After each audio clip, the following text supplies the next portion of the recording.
Welcome, everyone. We are delighted to have participants from different parts of the world, whether you're joining us live or watching us later on.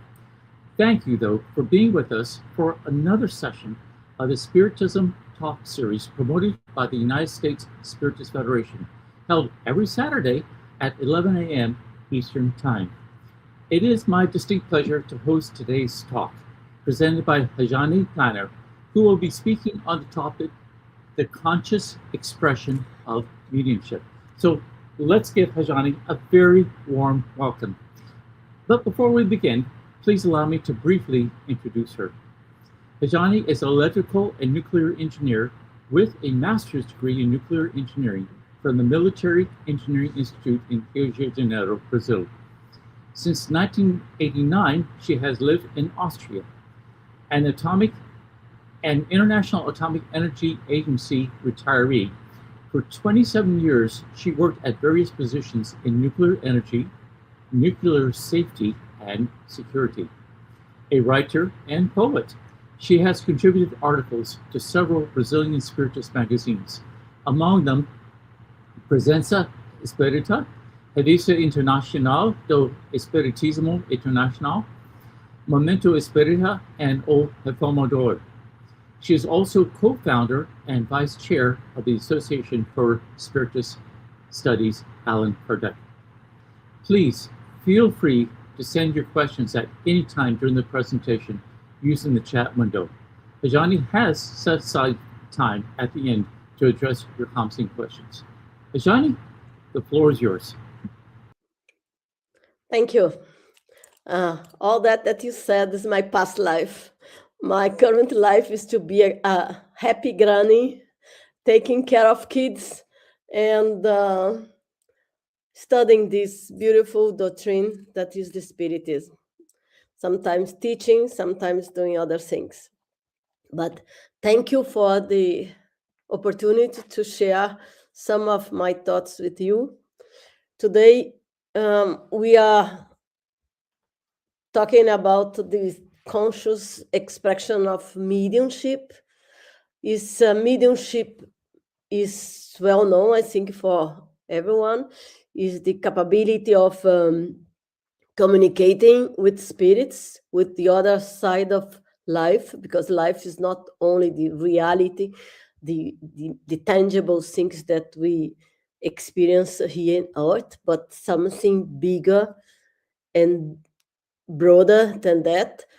And we believe that in the two sides of life, or maybe there are many sides of life, but the life that surrounds our planet, the spiritual life that surrounds our planet, is filled by spirits, and mediumship is this ability to communicate with them. But before I enter in the subject, I think you agree with me that the beginning of the year, and we are at the beginning of a new year, it's an opportunity for us for renewal, for reflection, for having hope of achieving something better in these next 365 days and longer maybe. Of course, we are always willing to make efforts in the new years. We make promises, and at the end of the year, sometimes we forget that. But in the current world situation, it's good for us to look at ourselves. In this, like a Spiritist philosopher in the 19th century said, Leon Denis, we live in an ocean of energies, of spiritual beings, and our life is almost also, we are in this big ocean where waves push us to the top and also pull us to the deepest waters, usually of our own emotions. Then our soul needs to confront itself to grow. And I think this is either by exercising mediumship or being aware of being a medium, or by being not aware, not conscious of this communication with the other side of life. But still, we need to look within ourselves that to grow and to go further.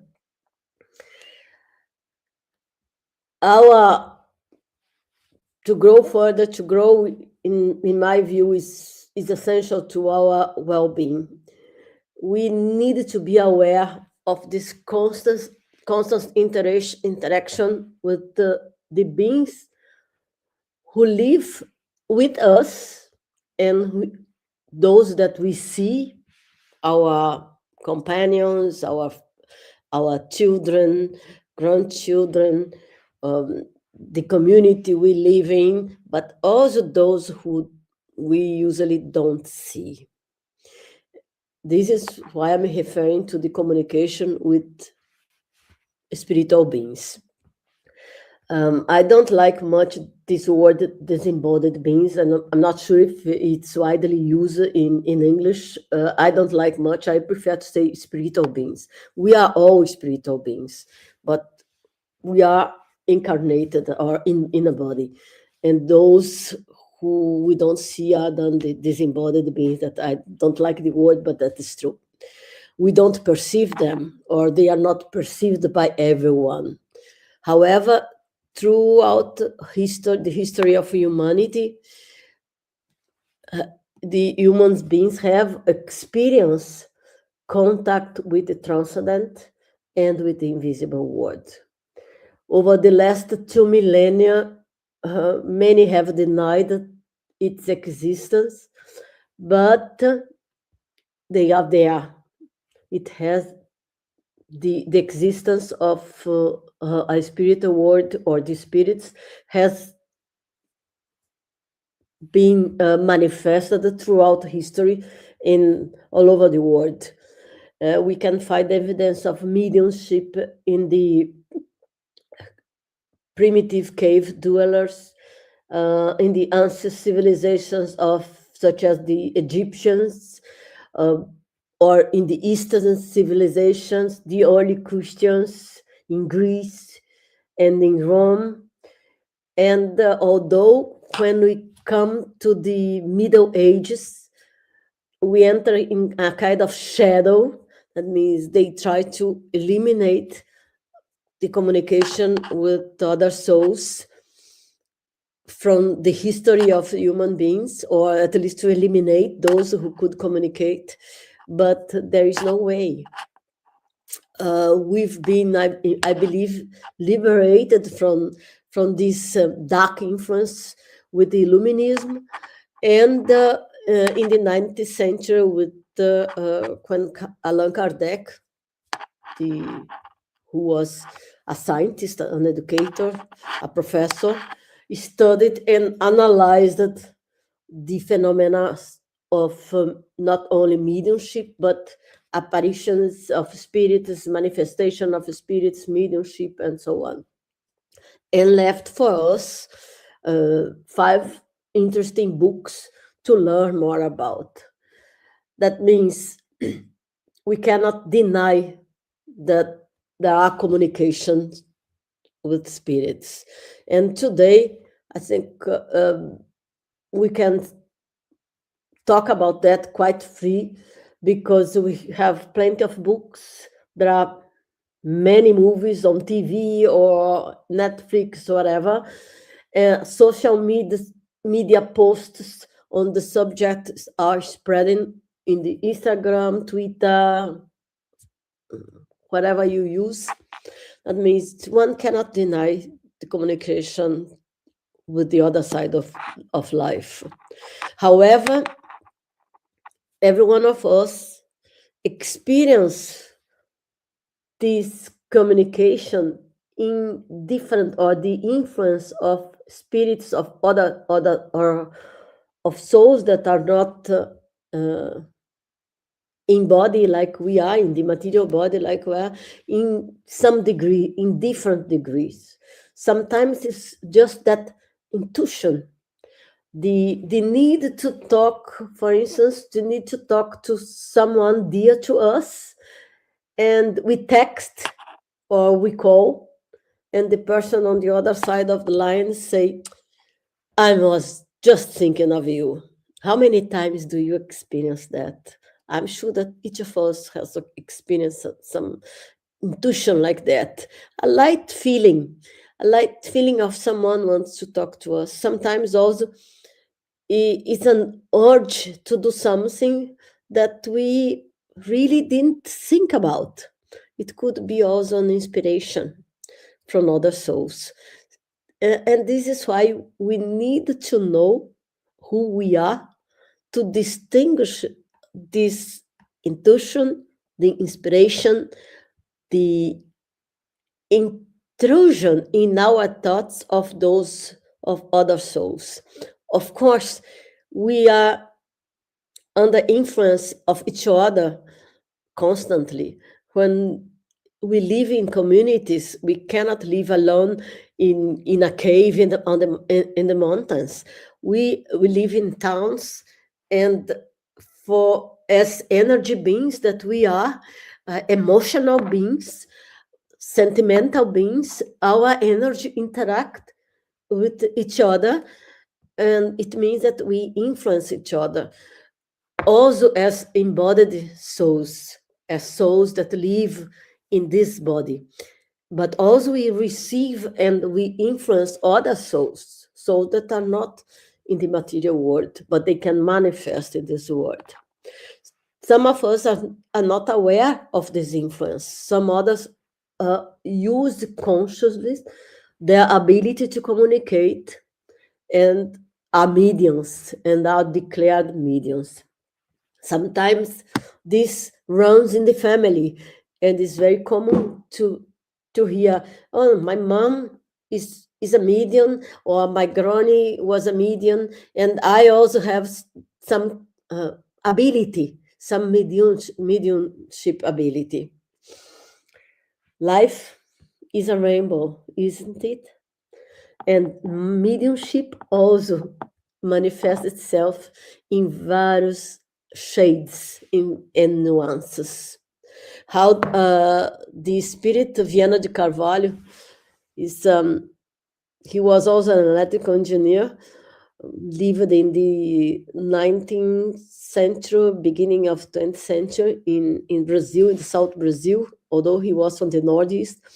And he communicates with through the mediumship of Divaldo Franco, who many of us know, was one of the greatest mediums, Brazilian mediums, who passed on in 2005, unfortunately.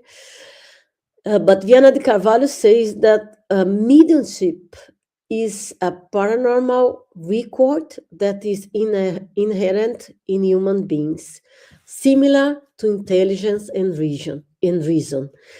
This is a very important statement because it says it's paranormal, it's inherent, that means everyone has, any human being has a seed of that. It's similar to intelligence and reason. That means it can be developed, intelligence can be developed, reason can be developed, mediumship can be developed. And I was asking myself when I read that, why is paranormal? Why we label mediumship and other kind of abilities like mediumship as paranormal? Because our modern science, the academy, considers paranormal any phenomenon that cannot be measured, reproduced, and explained through known mechanisms, to the current known science. That means mediumship is a human faculty outside the current scientific model. This is, therefore, is an anomalous phenomenon or a paranormal phenomenon. Nevertheless, mediumship has been seriously considered in several fields of science, like psychology, anthropology, religion, and other scientific areas that are also looking deeply at this phenomenon. Currently, we have more chances in the academy because there were 2 recent papers published in this subject. Probably there are more, but I'm aware of at least 2. One of them was published in the US in the journal Explore, and it was the results of publishing to 2022. The research is conducted by scientists from the Institute of Noetic Science, the Center Leo Apostel for Interdisciplinary Studies in Brussels, and for ecology in Israel. And this very interesting studies is a genetic assessment of mediums and non-mediums. They looked at over 3,000 persons. From those 3 that claim they were mediums, or their family members were also psychic. From those 3,000, they select only 13 because they eliminate those who had indications of psychotic or delusional tendencies, and only 13 were selected in the study, and plus 10 persons for a control group. You know that any scientific study needs a control group that you can balance and statistically look at the research. Okay, the interesting that they took the DNA and they examined the DNA from those 23 participants, and it's a very expensive test, and they looked at the whole exome sequence. That means exome is the protein part of the DNA. They looked at that, trying to see common trends and something that would come only in the psychic group or only in the non-psychic group. And they didn't have a very strong conclusion, because they said that there are not many variations in the protein coding system, but they found, and this I've thought, I'm not from the area, but I've thought very interesting, and probably someone from biology from any of this area who studied the DNA and the genes will have better understanding. But they said that an exon, related to a certain gene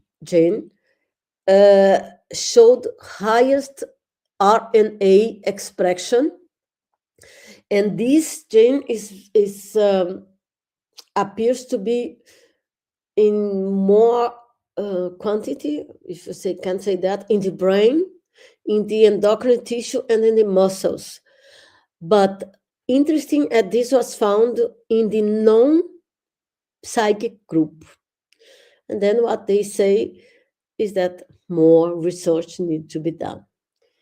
The second that is very interesting, it was just published in 2025, and is really a pioneer study in the area of genetic and mediumship, was conducted by 2 very well-known universities in Brazil, the University of Juiz de Fora and the University of São Paulo. University of São Paulo is a renowned, both are very well-known universities.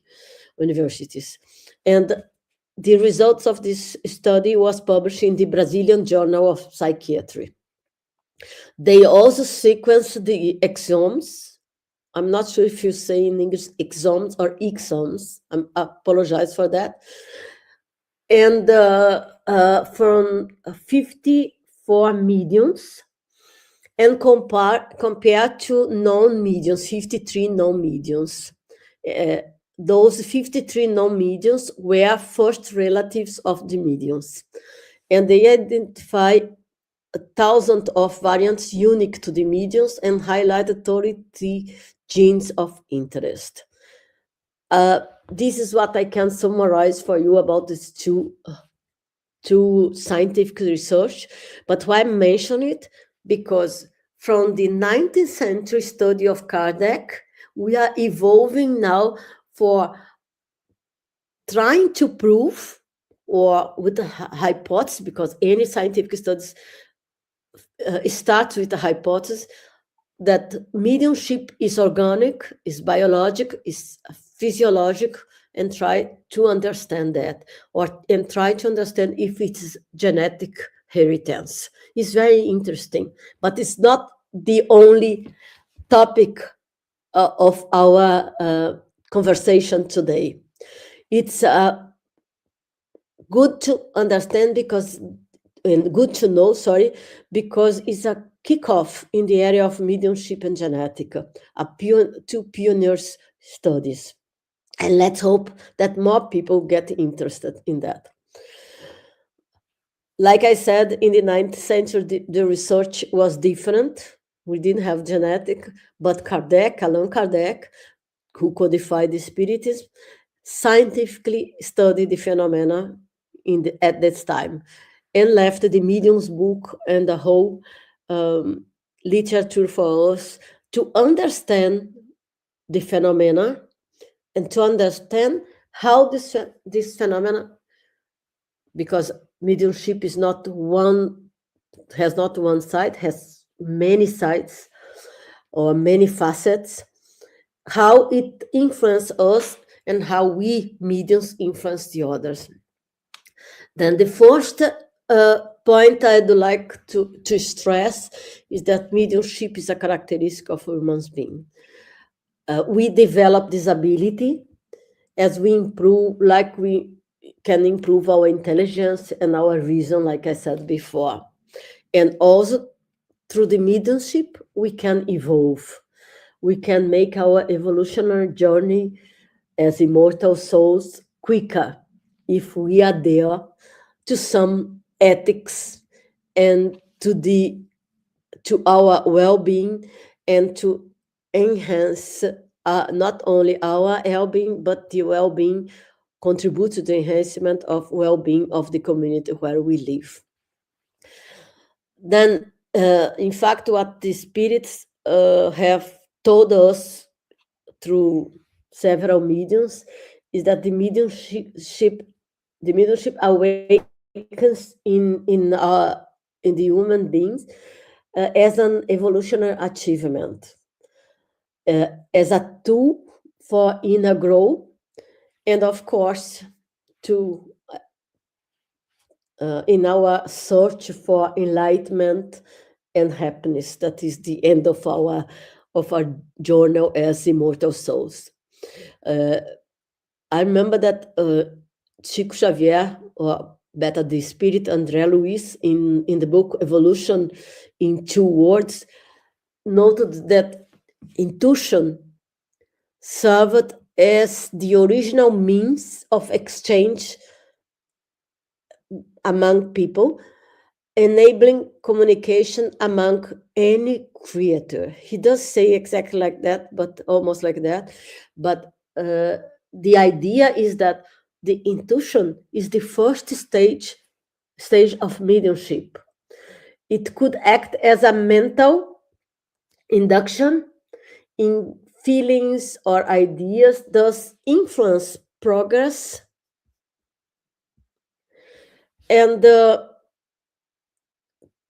at least hindering, and at the same time, hindering progress, depending on our behavior and depending on the mental suggestion that we allow to get through us. And then we need to talk why, how this influence is so strong that influence our behavior, influence our thoughts, because of what we can call the law of affinity, or in a modern language, I would say because of resonance. We can enter in resonance, or our thought frequency can enter in resonance with other beings. Either they are like us in the material world or in the spiritual world. When we enter in resonance with other beings, either through our thoughts or our emotions, we can influence them or be influenced by them.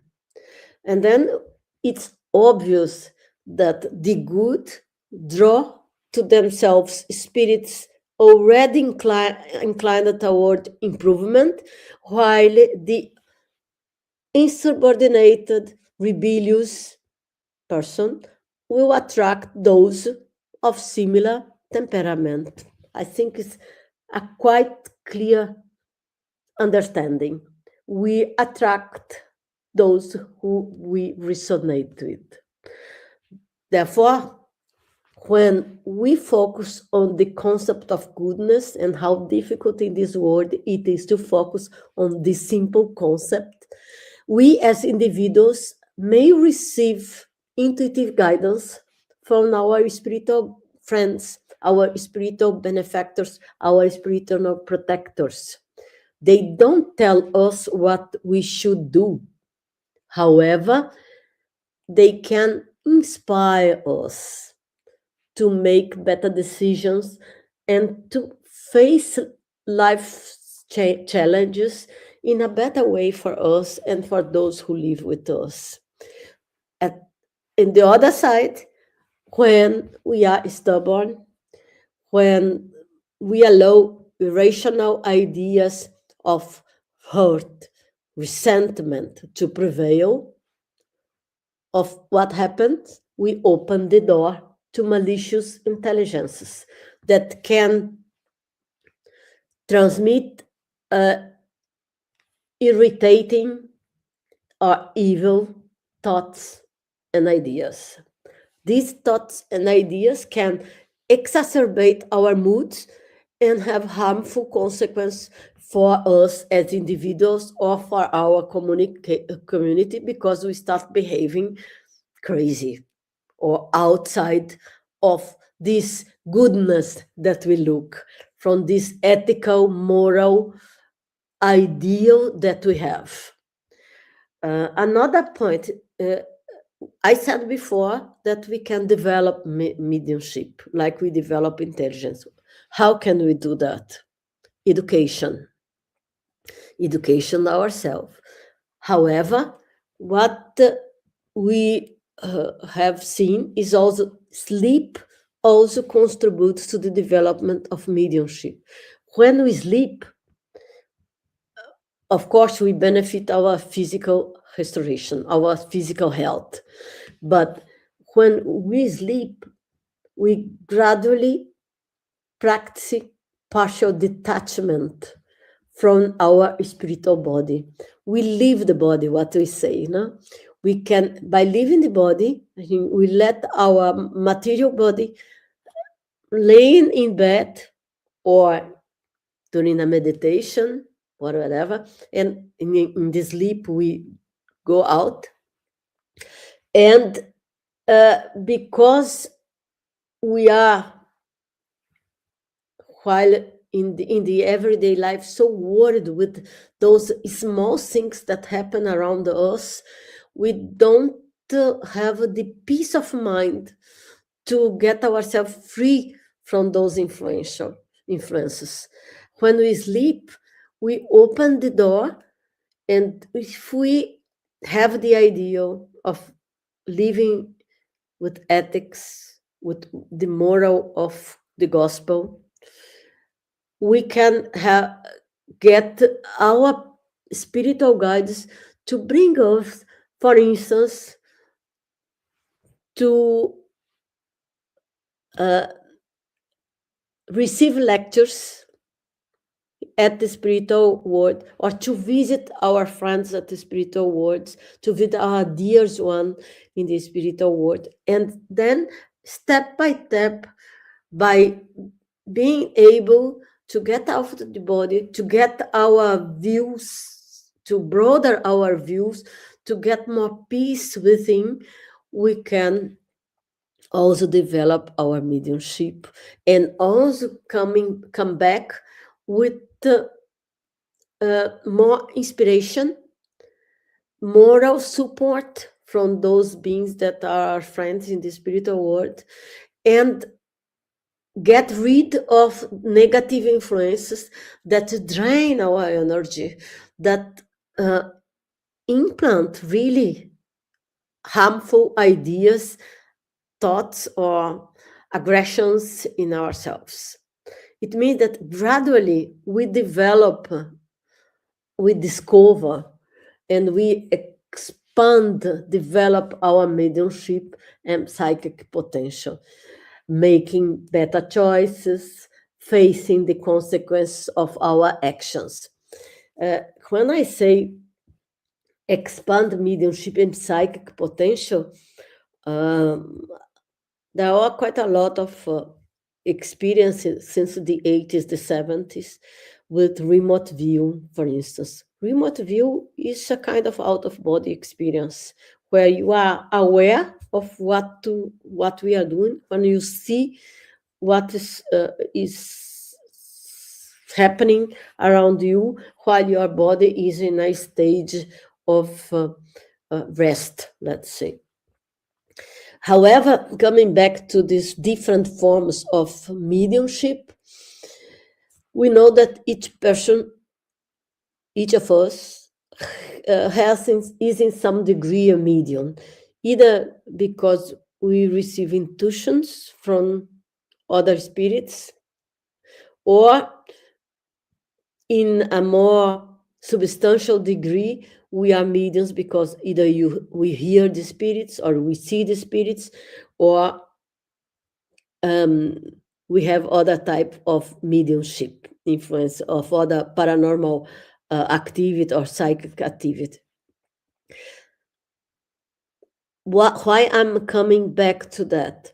Because if mediumship is an organic capability, closely linked to emotional and behavioral factors, it demands ongoing self-development, discipline,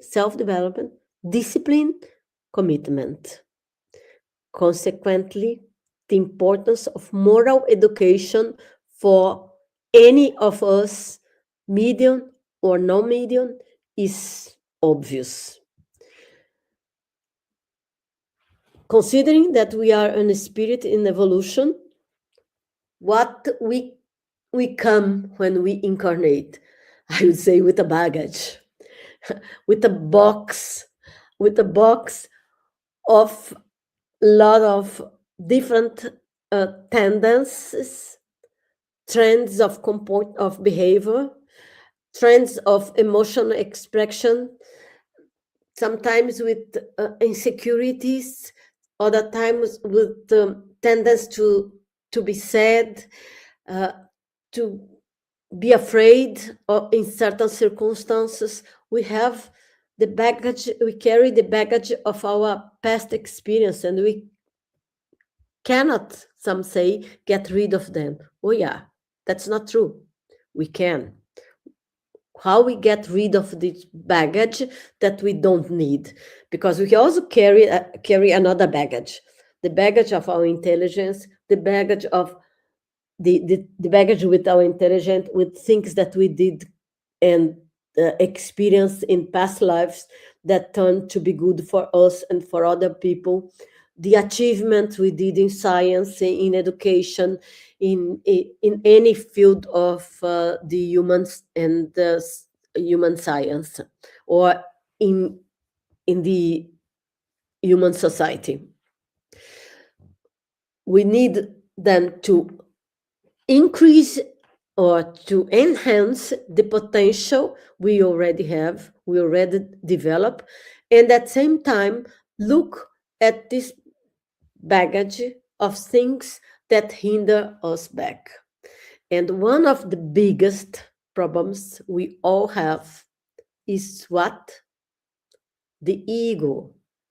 And the ego in our society is a biggest, an elephant. I would say the wild elephant in the room.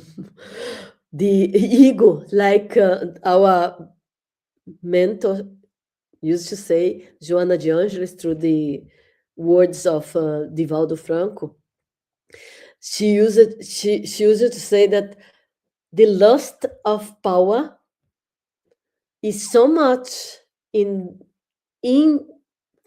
of the human being because it's an ancestral atavism from the process of animal evolution. Means ego comes from the survival instinct, comes from our for being eager to survive at the cost of anything. And then this struggle to survive becomes a struggle for power and stimulates, of course, from one side, the development of intelligence and willpower, but also manifests itself in harmful ways when it predominates over feelings, over sentiments, when ego is whatever I want. I want power, and I will get power at any cost. In this sense, it can lead to resentment, anger, and other negative emotions and behaviors that harm individual and society. By allowing the ego to generate emotions like that, which are always selfish, individualistic, we open the door to influences from those who oppose ourselves, that means who don't like ourselves, who don't like our position and our ways of living in this world, whether they are our direct enemies or enemies of our ideals or of the ideals that we want to profess. You see how what is really mediumship? When we say, I want to be a medium, I want to be open to the spiritual world. It's not so easy. We are already open to the whole world, to the influence among ourselves, to the influence of the spirits. When we are aware of this influence, we have much more responsibility. We know that we can influence and we can be influenced. We can also anticipate the consequences of our lack of vigilance. When you are a medium and you don't follow this, pay attention. What are you saying? What are you thinking? What are you doing? When you don't do this, what Saint Augustine would recommend everyone to do before sleeping, look what you did during the day. Why do you behave in this way? Why you didn't took the other path why you didn't take this decision and not that one? We start understanding our tendencies, our patterns in behavior and in emotions, and we can stop those that are negative, that are disturbing us. If mediums are not conscious and self-aware, they can become puppets of others and unconsciously allow themselves to be led into degrading, and painful situations. That means to remain in contact with the noble spirits, with our spiritual guides, with the spirits that have a higher understanding, we need to impose dignified, ethical, and moral conduct to ourselves. We need to direct our behavior toward our own and the well-being of the others, to work towards our own renewal, and that and the renewal of the society where we live, either being the small community, the family, or in our professional, or wherever we are. If we don't look at that, if we neglect our own behavior, because today I will say that I'm not well, but I'm very healthy. But you see, no one will know, because everyone has a flu and maybe or a cold, and then I can tell I'm not doing that because I have a cold.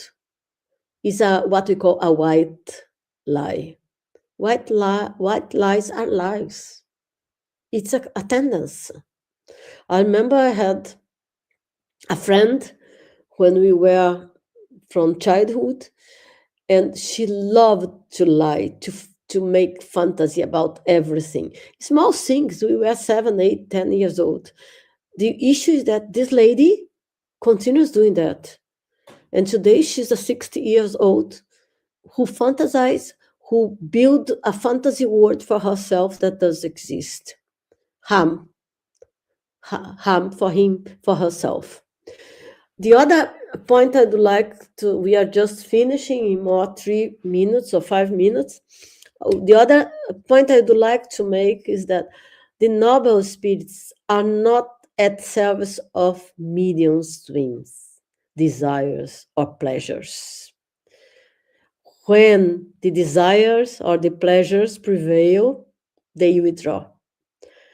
And the resonance or the law of affinity attract those who adjust to those worldly desires and pleasures, that opening then the door for what no one wants to talk, obsessive process that can grow and turn into dark and painful dramas. And we are not talking today about that, but it's a real issue. That the conscious exercise of mediumship requires what? Education, discipline, order, and even disinterest in any thanks or reward. Discipline is an important aspect of personal education. Without discipline, we cannot educate ourselves, we cannot get anything. I would like to mention the point of favors, because sometimes as a medium, people love mediums. The person is a medium, the people tend to have this tendency of say, he's my hero because he's a medium, he or she's a medium. And then they start getting present gifts, small gifts, and just to praise, or in our world, everyone is accustomed to buy favors.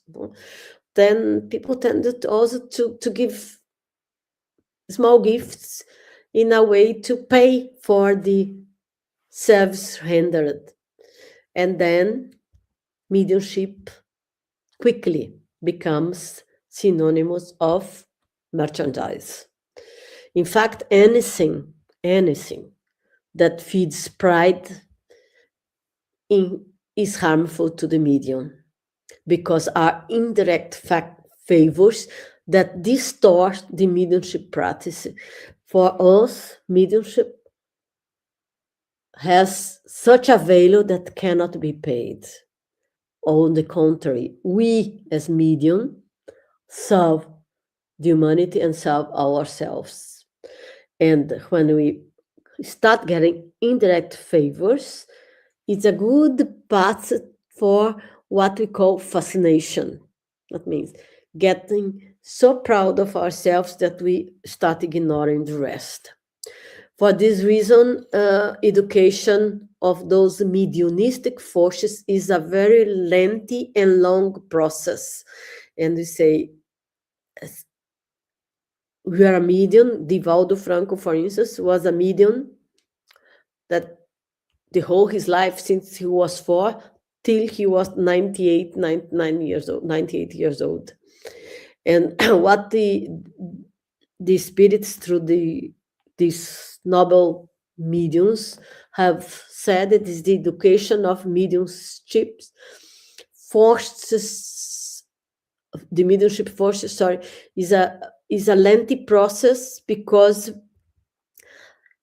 as sensitivity is refined, the capacity of extra physical registration and perception expands. That means more we exercise the mediumship, more we expand it. But this requires a lengthy and long process. This is why some people start with intuition, and then at the end of the life, they are a medium, or much before. I will finish with a story. I heard last year, a young woman came to me to told her experience with a medium several years ago. And it was such an interesting experience that I want to share with you. She said that she had been very ill, and I remember that because we were friends from childhood. And at that time, she had to undergo 2 consecutive surgeries without the doctor identify the cause of a generalized infection that she had. On the day that she received the news that she would need a 3rd operation, she was talking with a friend, medium, and this friend told her, look, in this very casual and friendly conversation, look, I think you will not survive a 3rd operation.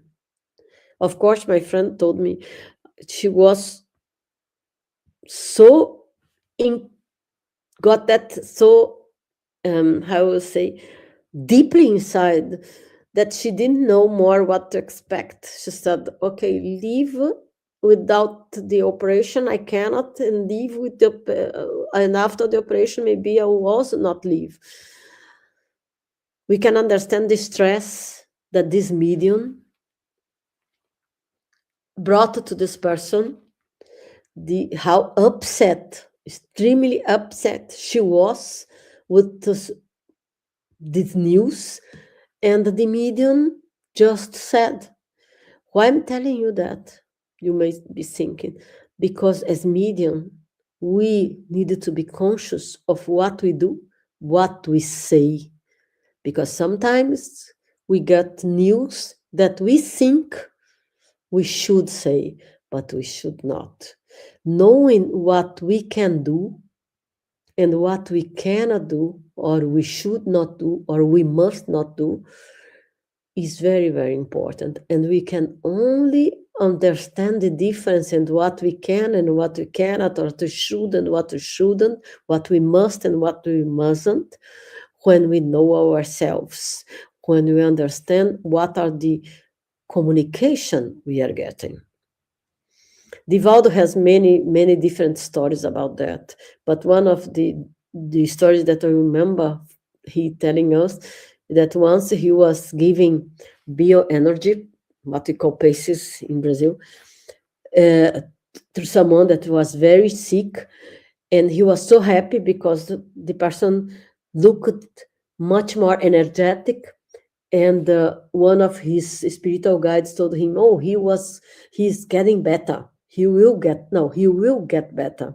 And Divaldo told the wife of the dying man, look, he will get better. The next day, he came there to again give the energy, and the man was already at the end of his life. And then he asked his spiritual guide, but you didn't tell me that he was getting better? He said, yes, he's getting better. He went through the whole illness, and he will get better in the spiritual world, and more, he will not have the problem of dealing with things that he couldn't deal in this life, because he's going to the other life. Life is so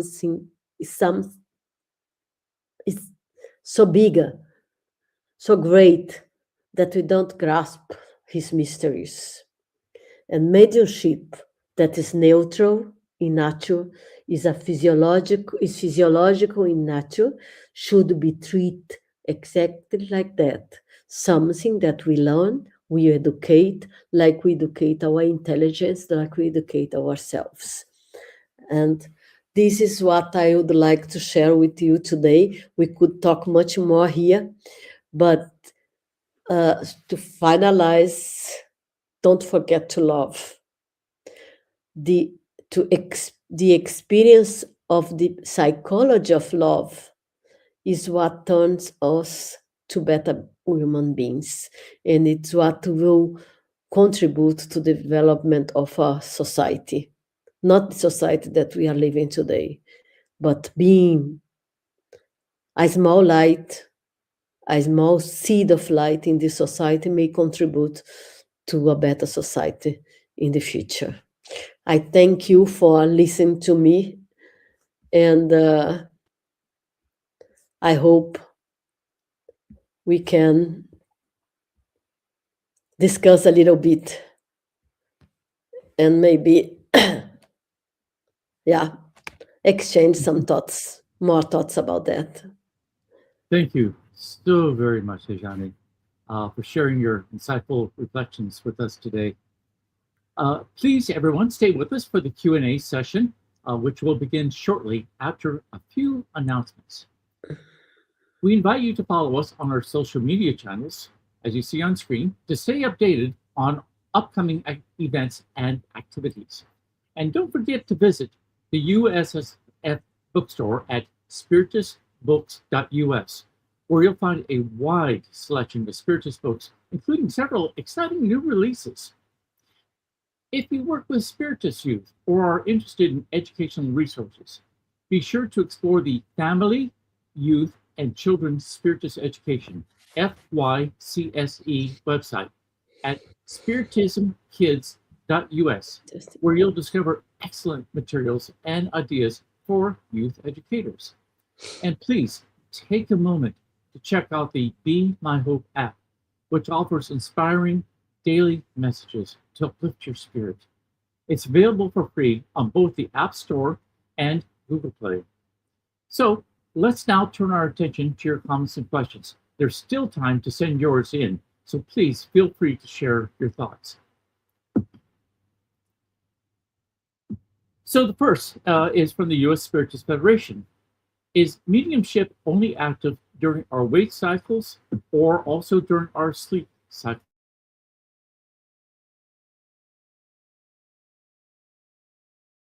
For someone that studies neurology and the neurology of sleep, if I understand what the question is because I said that during the sleep we can develop our mediumship.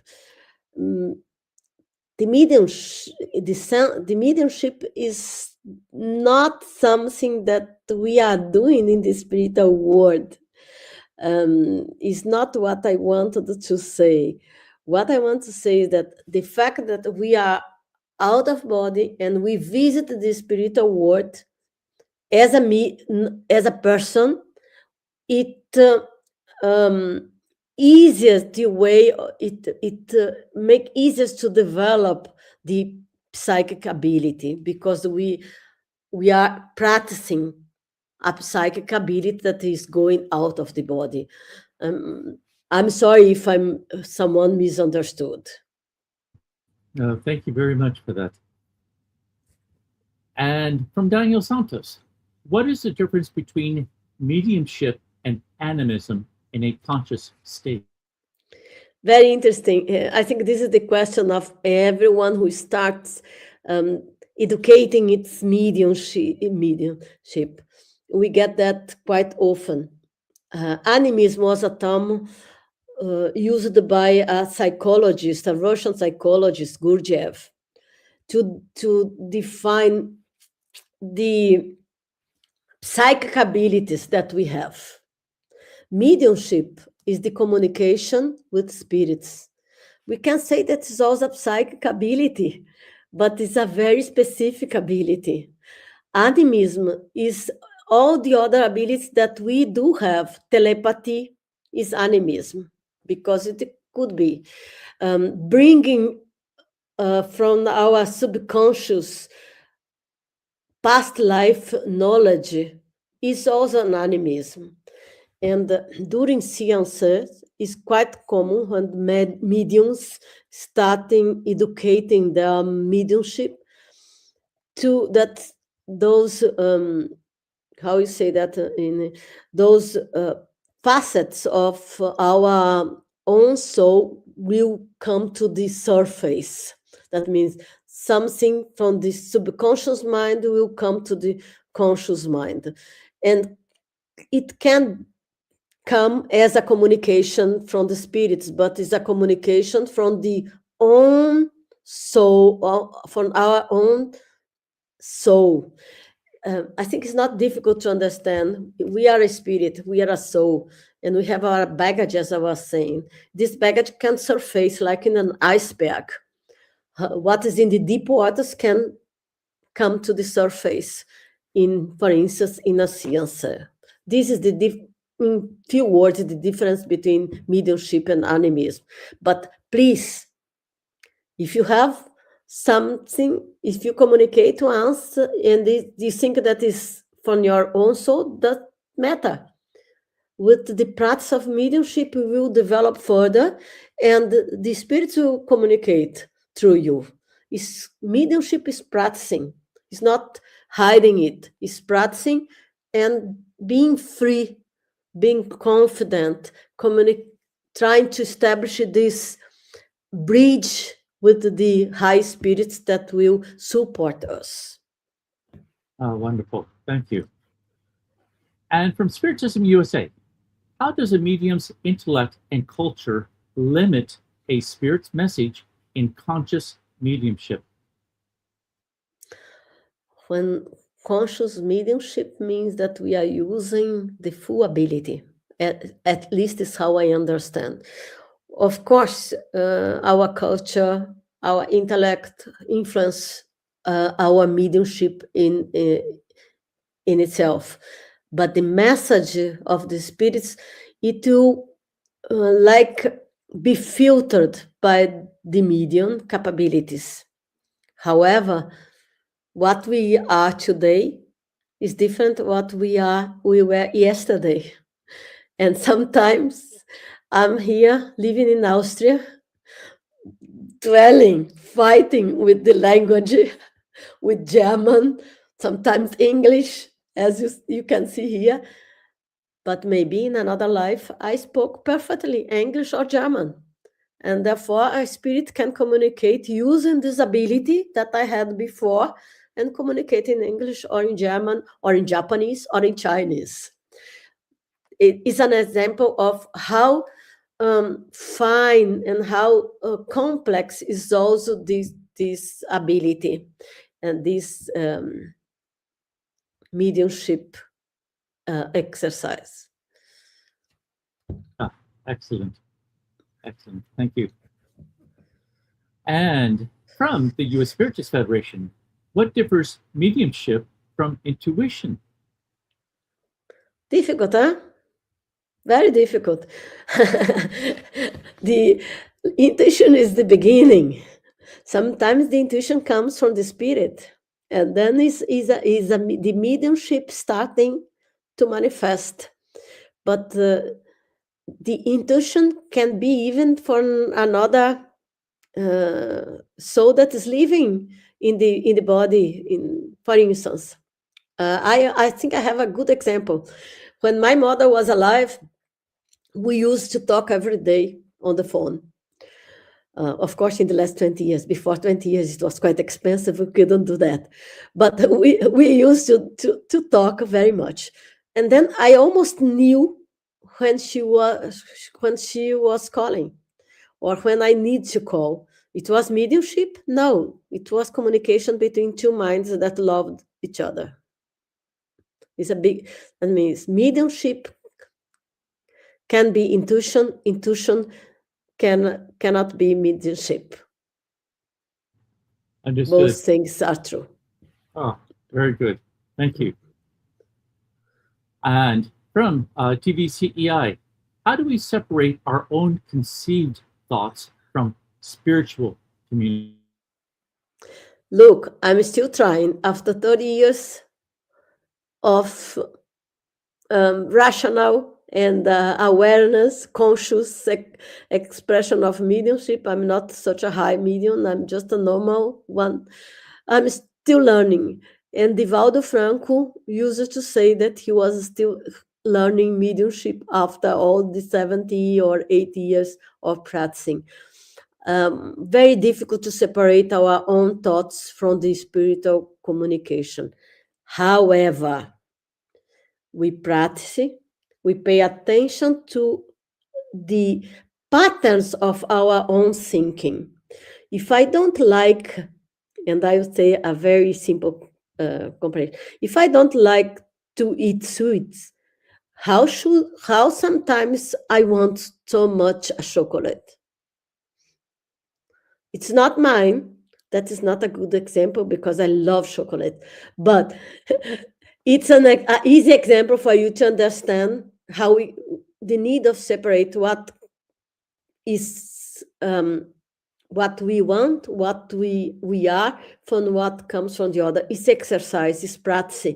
This is why knowing yourself is the only path to evolve. There is no other path. And for a medium, it's imperative. It's a must. You need to know yourself to be able to distinguish what we are from what the others are trying to impose you. And more, in the society we live, we need much more to know ourselves, because we are having influence not from spirits, but from social media, from newspaper, from everywhere. Oh, very wonderful. So thank you very, very much, Rejane.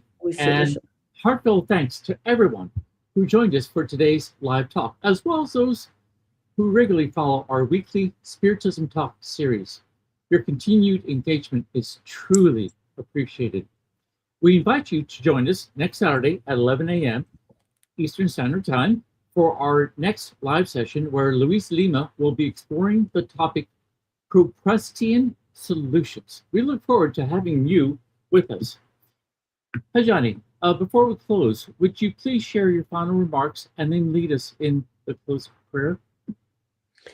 I would like to thank the opportunity to be again in this talk series. And I thank you for who has listened to my own talks or my reflections on this topic. And if you please wanted to listen or know more about my own studies on Spiritism, go to my webpage, rejaneplana.org, or look at my papers. I have quite a lot of writings that are out of the box, are sometimes breaking the ceiling, because as a scientist, I could not talk before, but now I can. And that is very good. Then see you next time. Thank you, brotherly. Thank you for being so nice with me. And apologize for the accent. It will get better one day in the next life. Bye.